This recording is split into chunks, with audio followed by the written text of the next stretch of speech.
اب دشمنوں سے خوف زدہ ہونے کی بالکل ضرورت نہیں، صرف ایک عمل سے آپ کا دشمن آپ سے دور بھاگ جائے گا۔ امید ہے کہ آپ سب خیر و عافیت سے ہوں گے۔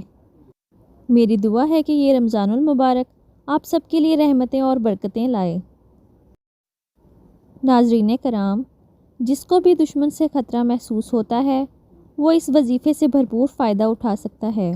ویڈیو شروع ہونے سے پہلے میری آپ سب سے گزارش ہے کہ چینل پر نئے ہیں تو اس کو سبسکرائب کریں اور بیل آئیکن کے بٹن کو دبائیں تاکہ میری ہر آنے والی ویڈیو کا نوٹیفیکیشن آپ کو باقاعدگی سے ملے۔ اگر آپ اپنے دشمنوں سے جان چھڑوانا چاہتے ہیں تو آپ نے سورۃ الانفال کا یہ حصہ 11 مرتبہ پڑھنا ہے۔